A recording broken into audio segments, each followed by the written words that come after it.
अस्सलाम वालेकुम, मेरा नाम प्रोफेसर डॉक्टर मोहम्मद अली तिरमिज़ी है। आज हम ट्यूनिंग फोक टेस्ट उसके बारे में बात करेंगे। Let's start the video.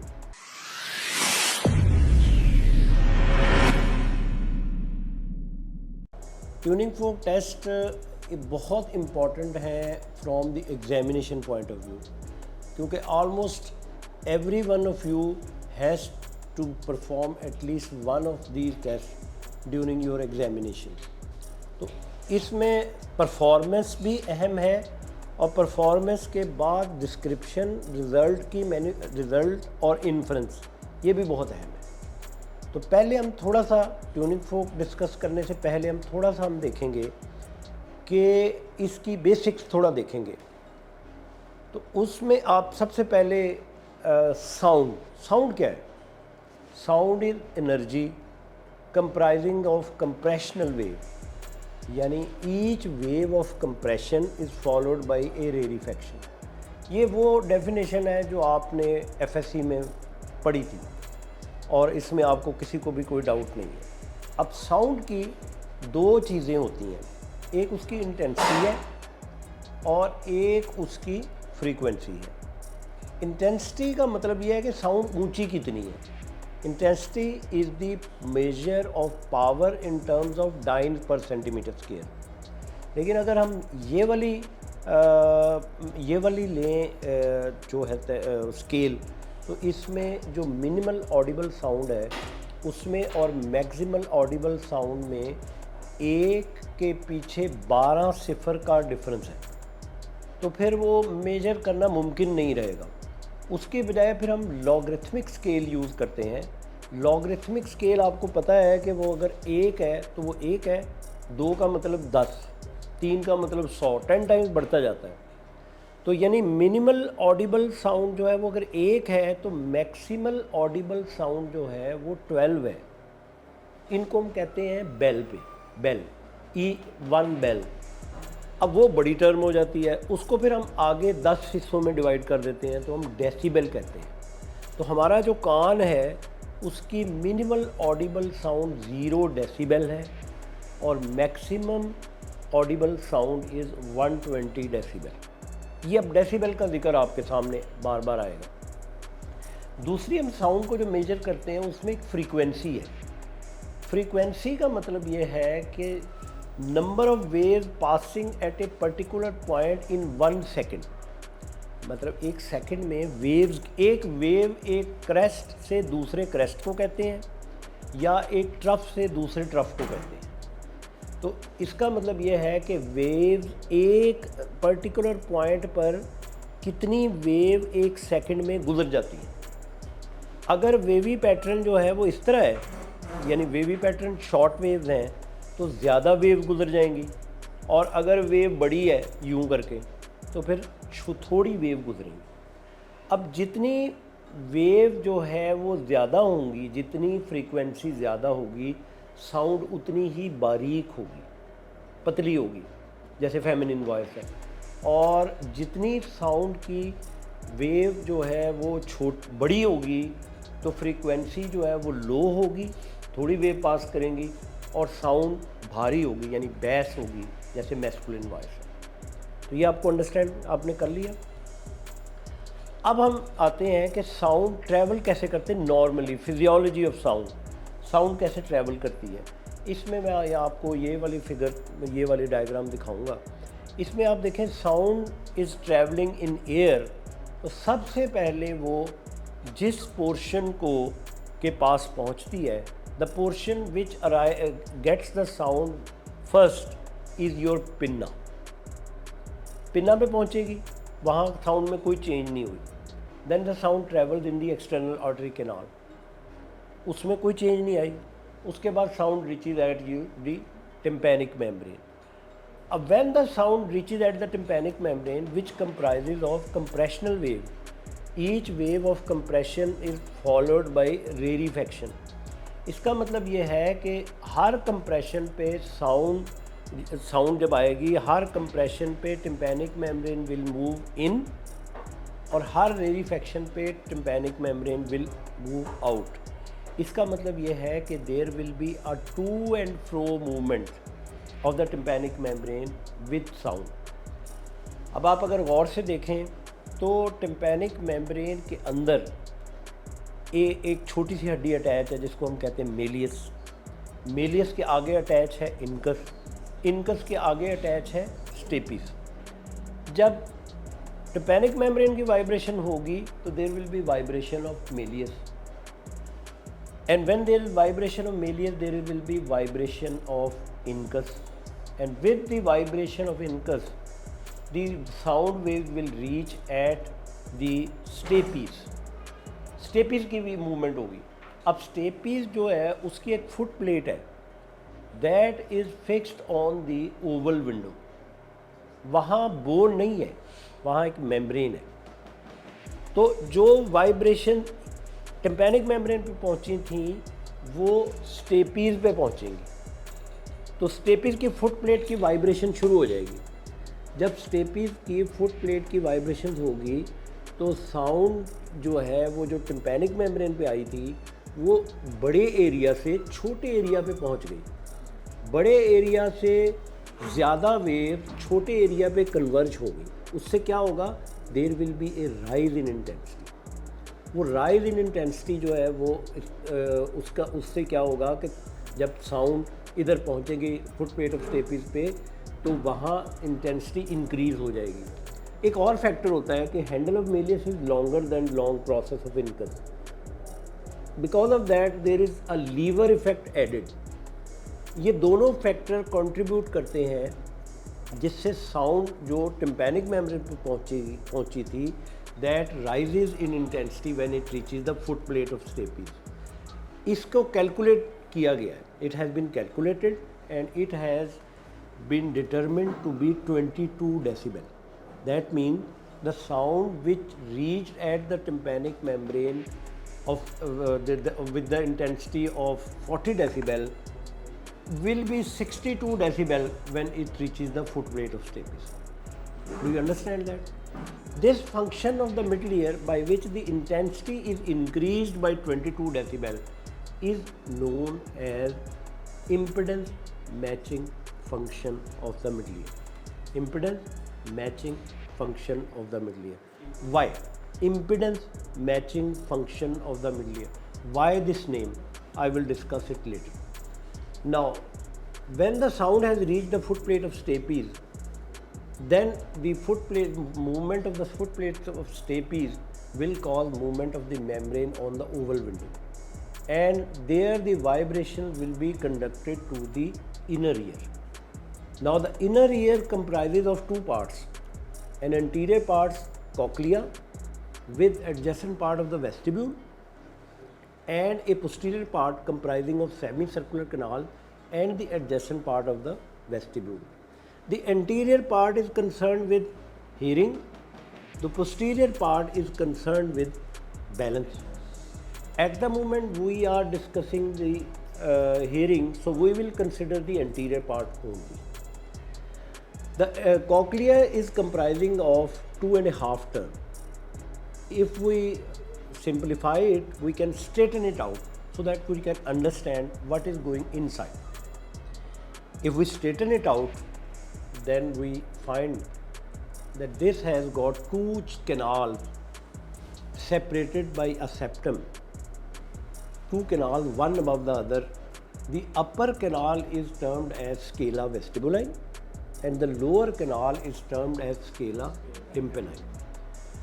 The upper canal has got its end at the medial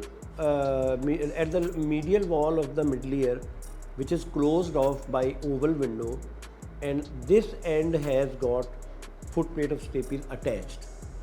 When the foot plate of both these canals, they are continuous at the apex, which is known as helicotrema, and they are filled up by perilymph. So actually they are a single canal but continuous only at the apex. So if there are vibrations at the foot plate of stapes, they will be communicated to the upper canal, scala vestibuli, and these vibrations will travel all along till they reach the helicotrema. Then they will come back in the lower canal till they reach the medial wall of the middle ear at another window, which is the round window. And this round window is closed off by another membrane which is known as secondary tympanic membrane. So with each movement of the foot plate of stapes inward, there is corresponding outward movement of the round window, and with each movement of the foot plate of stapes outward, there is corresponding inward movement of the round window. So there will be corresponding movements of the two windows. This facilitates the movement of the vibrations through this canal. Now on the septum or on the division line between the two canals, there is another channel which is the scala media. Another channel is lying on this division line between the two canals. This scala media is totally separate. It is not communicated with any of these channels, and it is filled up by endolymph. To understand that, we should see this diagram which shows us the cut section. The upper canal is scala vestibuli, the lower canal is scala tympani, and the middle canal is scala media. Between the scala vestibuli and scala media, there is a very thin membrane which is known as Reasoner membrane, and between the scala media and scala tympani, there is a membrane which is known as basilar membrane, and on this basilar membrane there are the organ of corti, which are the end organs for your hearing. Inner circles, outer circles, basilar membrane, stria vascularis, these structures are present, and this is attached to the spiral lamina which moves throughout. Now this membrane, Reasoner membrane between scala vestibuli and media is so thin that it practically the vibrations are communicated easily from the above canal to the media. And these vibrations, when they reach these end organ of corti, then they cause stimulation of these end organs. And it is the property of hair cells that when they receive vibrations, the action potentials are generated, and these action potentials are transmitted to their roots. On their roots, the small nerve endings of cochlear nerve are present. For each different frequency, different segments are there, and these small nerve endings, they will collect together to form the complete cochlear nerve. When the cochlear nerve collects the impulses, then the sound will travel in the form of electrical signals, not waves.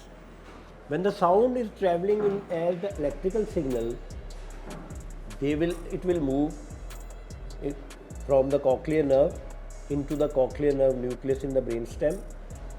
From there on, there are certain connections like superior olivary complex, lateral lemniscus, and inferior colliculus. And after that, the signals are communicated to the auditory area of the cerebral cortex, which is in the temporal lobe, and there we perceive the sound. Now, what has happened during this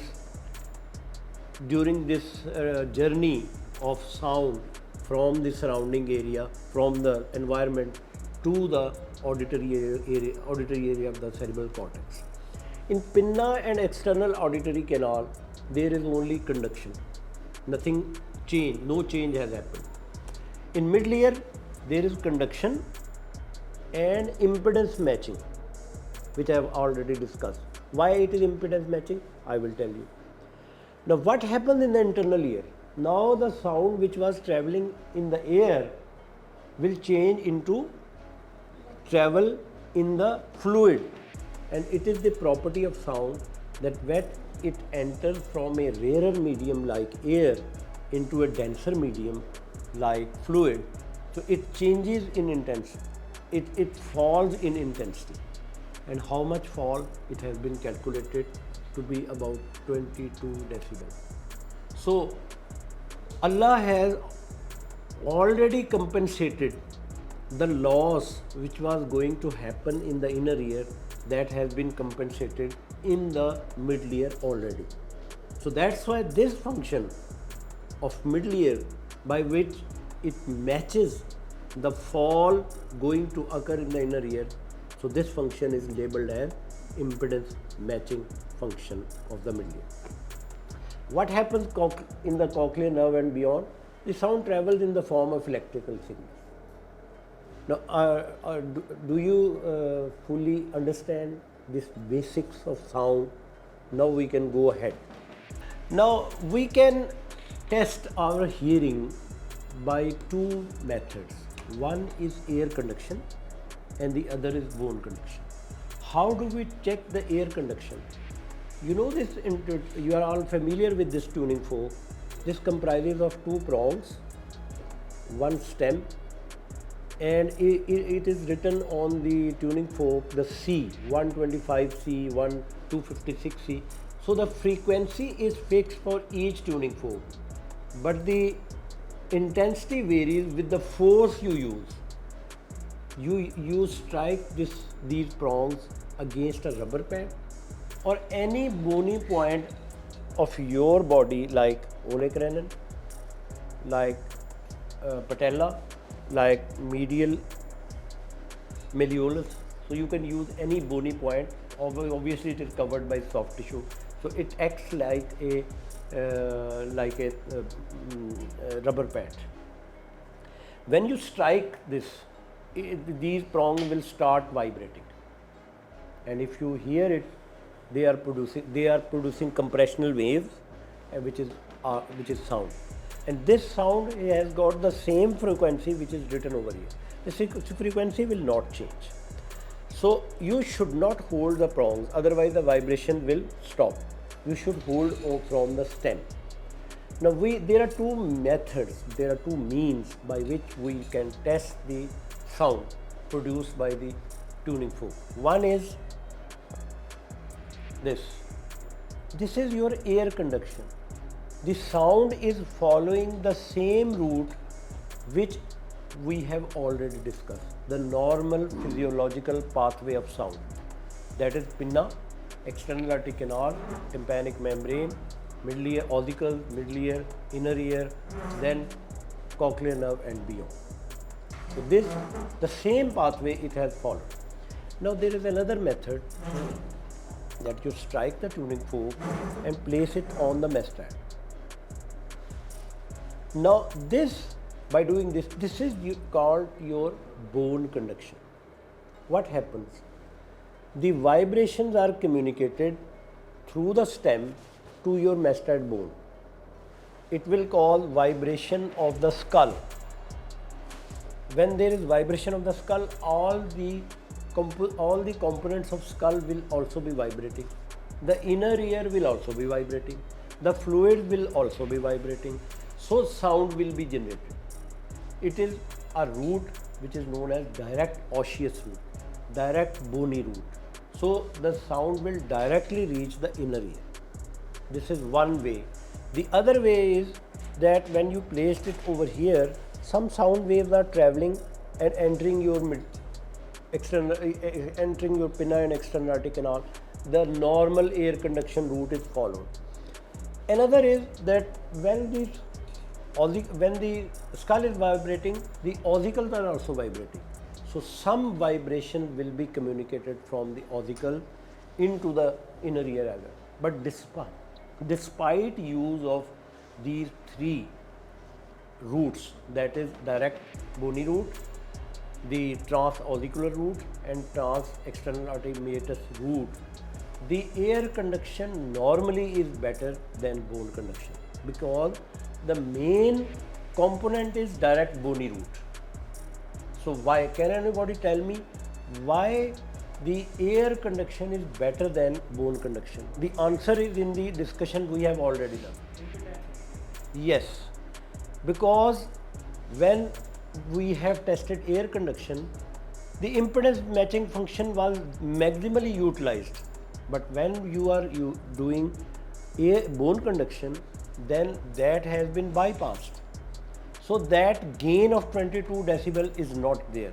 So that's why normally air conduction is better than bone conduction. Do you understand? So we should go ahead. Now, when you are testing the deafness, your main purpose of this tuning fork test, it is a qualitative test. That means that you can find out which kind, if there is a deafness, which kind of deafness is there. We divide the deafness into two categories, conductive deafness and sensory deafness. I will draw your attention to the diagram I have already shown, to the foot plate of stapes. The foot plate of stapes is the dividing line. If there is anything going wrong lateral to that, that will cause a deafness which is known as conductive deafness. If anything goes wrong medial to the foot plate of stapes, that is the inner ear, the nerve, the brain stem, the brain, etc., all will lead to sensory deafness. Now, this tuning fork test can differentiate between these two types of deafnesses. How? That we will learn. Ab, summarizing, you should be able to understand these facts if you want to know the depth of knowledge in tuning fork test. Air conduction is normally better than the bone conduction. You all know that. Any confusion? No. In conductive deafness, bone conduction not only relatively improves than the air conduction, but absolutely improves as compared to the bone conduction of a normal ear. How? In conductive deafness, let us discuss an example of a big piece of wax in the external aortic canal.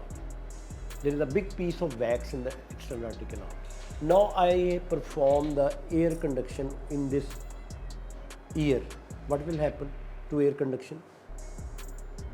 It will fall because there is a big piece of wax which is totally occluding. If I test air conduction, it will fall in intensity. It will be decreased. And what will happen to the bone conduction? It will go as such. So it will go as such, it will remain as such, but the air conduction will be reduced. But there is another factor going on, that when I am testing the bone conduction, environmental sounds are continuously entering into my ear.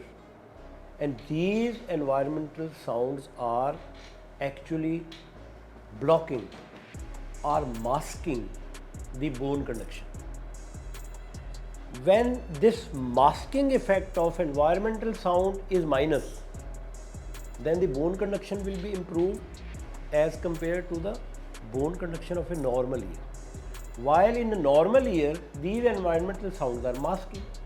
So that's why I say in conductive deafness, bone conduction not only relatively improves than the air conduction, but absolutely improves as compared to the bone conduction of a normal ear. Now, do you understand this statement? Any confusion? So now, but what happened in sensory deafness? For example, there is a big mass or tumor which is pressing on the cochlear nerve, and this pressure has caused deficiency in the function of the cochlear nerve. Now I test the air conduction in that ear. What will happen? It will reduce. Obviously, cochlear nerve भी damage हो गई. That is the final common pathway, ना? So if I test air conduction, it will be reduced. If I test bone conduction, it will also be reduced. But air conduction will still be better than, ठीक है ना? Air conduction will still be better than bone conduction. Both are reduced, but air conduction is still better than bone conduction because of the impedance matching function. So I repeat these facts in tuning fork. Air conduction is normally better than the bone conduction. In conductive deafness, bone conduction not only relatively improves than the air conduction, but absolutely improves as compared to the bone conduction of a normal ear. In sensory deafness, both the air and bone conduction decrease, but air conduction is still better than the bone conduction. Now if you understand all these facts now, then now we will proceed to the tuning fork test. It will be very easy for you to understand.